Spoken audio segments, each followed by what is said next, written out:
Salut les amis, j'espère que vous allez bien. Aujourd'hui on est face à un Juke Nismo, enfin en fait c'est un pack Nismo mais on y reviendra après, c'est celle du Stig. Le Stig j'espère que vous l'aimez bien parce que là il vous a ramené une bête de caisse. Donc déjà pour commencer on va parler de la couleur.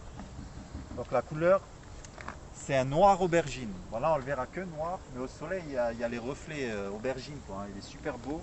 Là on voit le pack Nismo, donc là vous voyez toute la partie en gris qui est là, tout le bas du diffuseur quoi, hein. Comme ça, les beaux phares. Moi j'aime bien le rappel, ben ça c'est une phase 2. Donc là il y a les clignotants au-dessus comme ça lui donne de la gueule, encore plus que la phase 1. Là on voit tout le tour là en plastique qui est magnifique. Les jantes en 17 Nissan. Pareil, ça fait partie du pack, il y a le clignotant. Enfin entre guillemets, il y a le clignotant sur tous, je vous rassure, hein. Ils ont mis des clignotants chez Nissan. Il y a la baguette qui est dans le pack avec le bas. Et le béquet qu'on voit de profil là, j'aime vraiment bien. C'est une super ligne. Le profil, on voit aussi le feu façon Nissan 370Z. Je ne sais pas si vous connaissez. Si vous ne connaissez pas, allez voir sur le net, c'est la sportive de chez Nissan. Donc voilà, sur les phases 2, on peut tout personnaliser. Donc couleur extérieure qui va avec la couleur intérieure. Donc là, c'est plastique dur. Il y a un peu de tissu. Là, c'est du plastique, mais tout est bien fini et de bonne facture, hein. Donc là, vous voyez le gris comme à l'extérieur. Donc par exemple, prenez en noir et jaune, bah, l'intérieur sera jaune. Donc là, on voit, je vais laisser passer le Stig. Donc là, regardez, surpiqué blanc. Le volant est bien fini, hein. Les sièges en tissu, mais c'est des semi-baquets, on est bien dedans. On verra ça après d'ailleurs. La planche de bord aussi, c'est bon, c'est du plastique, mais tout est bien fait, hein. Franchement, les compteurs sont lisibles, il y a vraiment tout qui tombe sous la main.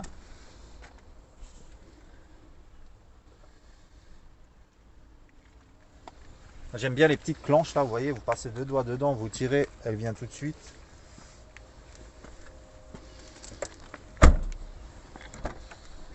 Il y a des places à l'arrière, mais pareil, bon après, c'est bien fait, la banquette est bien, il n'y a pas beaucoup de place, hein. Je ne vais pas me mettre assis, mais vous voyez par vous-même, hein. Moi je suis grand, j'étais devant, il n'y a plus de place à l'arrière.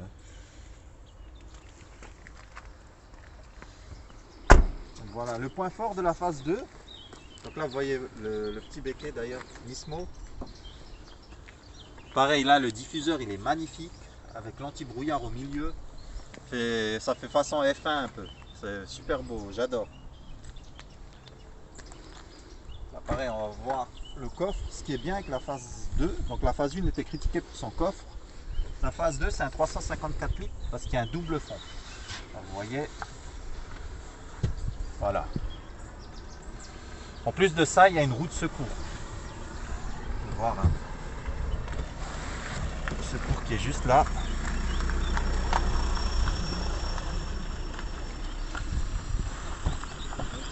Là. Dites-moi dans les commentaires si vous aimez ou pas le Juke. De toute façon, c'est soit on aime, soit on n'aime pas. Donc je l'ai dit, c'est 354 litres le coffre. Il y a un réservoir de 45 litres qui se situe ici.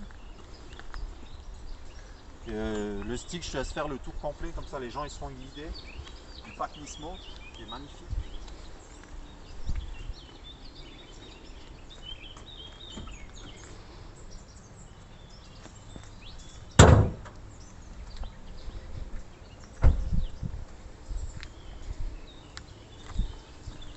Moi là, honnêtement, le Juke de base, je suis vraiment pas fan. Mais là avec le pack Nismo, le fait d'avoir le béquet, le diffuseur arrière et la petite lame à l'avant, ça change vraiment tout.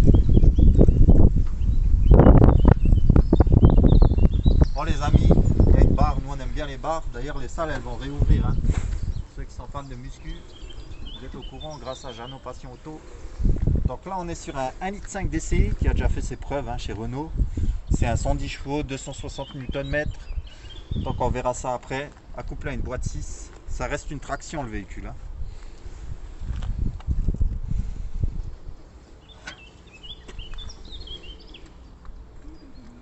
La petite barre elle va là. Voilà. On va rentrer à l'intérieur du véhicule, hein.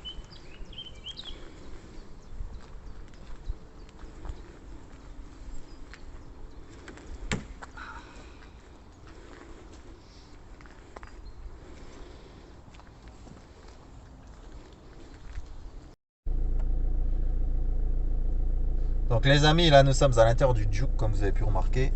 Donc il y a une caméra de recul. Voilà. Enlever. Il y a un GPS. Comme ça c'est fait. Donc là, ici vous ne verrez pas, il y a un capteur de pression des pneus. Donc voilà, si le véhicule maintenant il a une perte de pression des pneus à l'avant ou à l'arrière ou peu importe, ça va capter, ça va vous mettre un voyant au tableau de bord. Et il y a aussi le l'ESP qu'on peut désactiver. Il y a le Start and Stop que je désactive quand je roule. Donc là, je l'ai désactivé. Et ce qu'on va faire, il y a une petite cinématique que j'ai bien aimée. Donc on va recouper le véhicule. Voilà, on va le rallumer. On va laisser tout se mettre en place. Et là, voilà les amis, on a pris 2,10. Vous avez vu à la vitesse que ça marche? Ah, je plaisante, bien sûr. Bon, intérieur, rappel de grille, comme à l'extérieur. Franchement, sur les phases 2, il y a un gros effort. Là, je vais vous faire ça à l'arrêt, c'est mieux. Donc là, vous voyez, il y a marqué clim, bref, off, là, ça. Vous voyez comment que c'est? Regardez, maintenant, c'est magique. Drive mode, normal, sport, éco. Vous avez vu, il y a tout qui change. Là, on peut même avoir des infos. Donc là, sur la force G, donc quand je vais accélérer, ça va se déplacer en arrière. Quand je vais freiner, ça va se déplacer à l'avant, à droite, à gauche, à gauche. Bref, on s'est compris. Regardez, je rappuie là. Et hop, c'est magique. Donc, c'est pas des boutons. Si vous voulez, où il y a marqué qu'un truc, en fait, c'est quand on passe sur le drive mode, ça change. Pas mal, non? Et même la couleur, regardez. Orange, blanc. Et je préfère en blanc parce que blanc, ça fait plus récent. Donc, on va laisser ça. Moi, j'aime bien les petits trucs. On va démarrer en normal. Et c'est parti, je vais vous dire mon ressenti. Hein.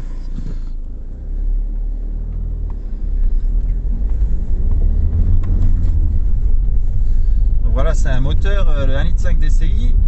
C'est un moteur qui est assez souple, mais ce qui est bien, c'est une boîte courte, c'est une boîte 6. Donc c'est des rapports assez courts. Vous voyez, là on est bouché. Le gars, il y a les travaux. Le gars, il a ramené un big back. Nous, on est là tranquille avec le Juke. Donc caméra de recul. On va essayer de rien arracher. Voilà, c'est le moment de s'en servir. Hein. On va essayer de passer par une petite route sympa. Du coup, voilà. C'est beau la technologie. Hein. Juste à la caméra, on fait quand même gaffe dans les angles morts, d'écraser personne. Hop là, et là, on va passer par ce petit chemin.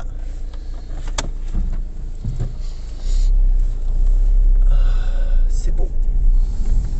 Voilà. Donc déjà, vous voyez, en ville, il est à l'aise. Hein, parce que les 2 premières minutes de la vidéo, on est déjà bloqué. On est obligé de passer par un petit chemin. Limite, c'est un chemin de forêt. Hein. Donc là, on voit comment que c'est fini. C'est plastique, mais c'est super bien fini. Avec le avec le bouton des warnings qui est juste ici. C'est bien fait. On voit rien, c'est magnifique. Voilà. En mode normal, franchement, il s'élance sans problème. Les rapports tombent vraiment sous la main. La boîte a un débattement court. Ben, le levier de vitesse, il est bien. Il est sympa. Hein. On voit qu'il y a un peu de jeu quand même. Voilà, après, est-ce que c'est dû au kilométrage ou est-ce que c'est comme ça? Vous me direz dans les commentaires, les amis, ceux qui ont un Juke. Vous me direz ça. Hein.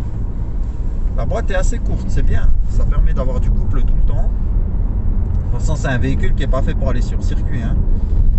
Mais là, comme ça, à 70 km/h, il n'y a pas tellement de bruit dans l'habitacle. On verra ça après. Hein. Là aussi, ce qui est sympa, il est quand même bien équipé. Là, on voit, il y a une prise USB. Prise auxiliaire, il y a des petits rangements, c'est un rangement ça? Non, il n'y a pas de rangement, j'ai rien dit, autant pour moi. Il y a un petit tapis, il y a des rangements là, il y a un bel accoudoir, d'ailleurs j'ai mon coude dessus depuis avant, je ne me suis pas servi, il s'ouvre comme ça, regardez il est immense. Hein. Vous pouvez mettre vos lunettes de soleil quand vous habitez pas en Moselle, parfait. Là ben, vraiment la vision elle est dégagée, on voit le capot, on voit les 2 clignotants proéminents sur le capot là. Les rétroviseurs, bon les rétroviseurs c'est des rétroviseurs de camion, mais au moins on voit. Hein. Au moins on roule en toute sécurité. Hein. Quand on veut doubler ou quand on veut s'insérer quelque part, on est tranquille. Je sais pas si on connaît l'angle mort avec celui-là. Bon, faut quand même tourner la tête. Hein. Le petit rétroviseur qui fait plaisir. Donc, je vous ai pas dit, vous avez vu, il y a les vitres teintées à l'arrière. Je pense que ça apporte quelque chose. Hein. Je pense que vous l'avez vu quand j'ai fait le tour à l'extérieur.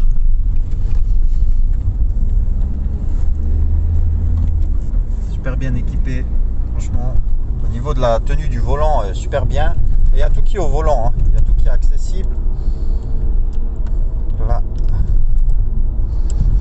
J'essaye de faire quelque chose, les amis, j'y arrive pas, c'est magnifique. monter le volume ici, je peux descendre le volume. Là pareil, au niveau de la conduite, franchement, il n'y a rien à dire. Ça se tient bien dans sa voie, c'est réactif. Après, on fera un petit mode sport pour le plaisir.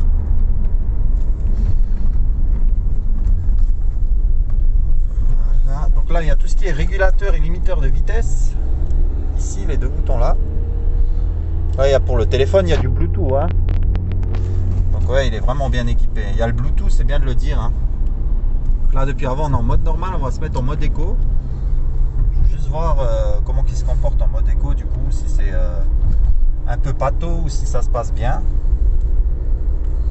Ici, en plus, c'est à 30. Donc on va se mettre tranquillement à 30 km/h. Cool. On va jouer de la souplesse du moteur. Hein. Donc ciel de toit, vous avez vu, c'est en blanc. Là, je dis toujours je préfère le noir. Hein. Après les goûts et les couleurs, c'est comme ça. Là, je suis en mode éco. Effectivement, on sent en mode éco, il est...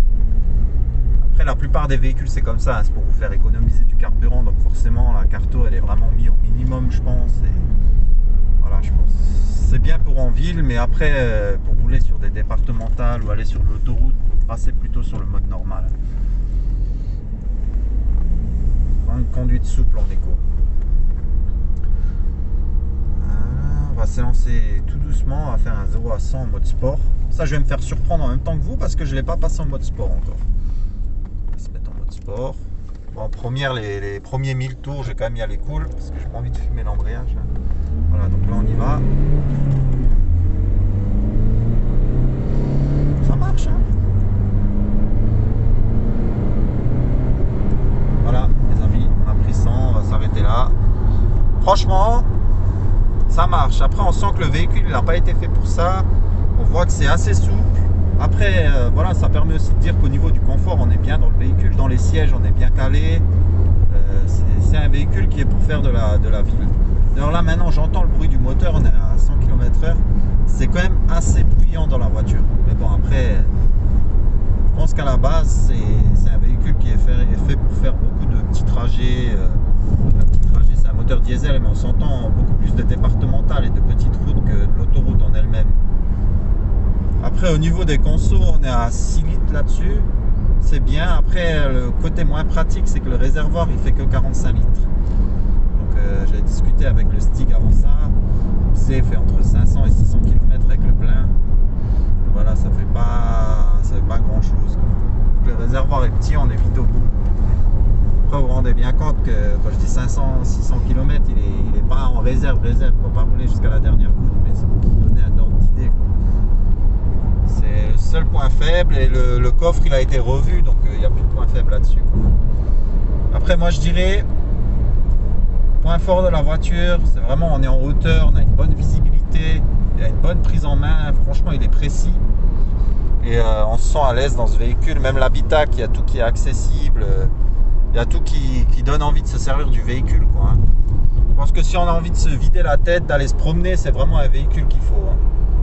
C'est un beau véhicule, à l'intérieur on se sent bien, on est confortable. Après au niveau de la sono elle est correcte, bon après il n'y a pas un Bang & Olufsen ou je ne sais quoi, mais on a pu écouter avant, franchement la sono elle est nickel dessus. Non, on est vraiment bien dans le véhicule, hein. C'est un véhicule où on se sent en sécurité. Voilà, ce véhicule, il n'a même pas 100 000 km, à 88 000 exactement. Donc voilà, on sent que tout est sain, tout en bon état, il n'y a pas de bruit suspect. La boîte, elle est bien, elle est courte, mais elle est bien. Voilà, je pense qu'il a été fait pour de la ville, tout simplement.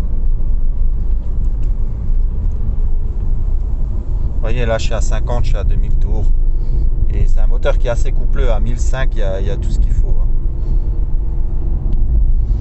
Donc voilà, le petit mot de la fin, point fort, ça va être la conduite. Franchement, au quotidien, ça va être un véhicule super agréable. On est super à l'aise, il y a de la place dans l'habitacle, sauf aux places arrière, bien sûr. Mais à l'avant, on est à l'aise. Tout est bien fini, même si c'est plastique, il y a tout qui est bien fini. Il y a du laqué, il y a du gris, il y a tout qui est bien à sa place. Niveau coffre, c'est correct, il y a 351 litres, 354 exactement. Franchement, au niveau conduite, c'est vraiment le point fort de ce véhicule. Après, si vous recherchez de la sportivité, vous achetez le vrai Juke Nismo, pas le Juke Pack Nismo. Hein. Là, je pense que vous en aurez pour votre argent. Après, niveau point faible, ben, ça va être le bruit dans l'habitacle quand on dépasse les 100 km/h. Le réservoir qui est un peu petit. Et après, je vois rien d'autre qui me choque. C'est un bon véhicule globalement. Là, les amis, je voulais encore vous montrer ça. Il y a un truc sympa là. C'est le G-Force. Je vous ai montré dès le début, mais je vous ai pas montré comment ça marchait. Donc, on va sur une petite axelle. Vous allez voir ça se déplacer. Maintenant, je vais freiner. Il se déplace vers l'avant. Je vais à la gauche. Il va se déplacer s'il veut bien. Vous voyez? J'aime bien les choses high-tech, moi. Je trouve qu'ils font ça bien. Donc j'avais ça encore à dire. Et aussi la petite casquette là que j'aime bien. Je ne l'ai pas dit. Donc voilà, c'est sympa de le dire quand même. Parce que je trouvais que ça faisait bien. Et c'est surtout sympa l'été, quoi. Hein. Quand il y a beaucoup de soleil ou quoi, les compteurs ils sont vraiment toujours lisibles.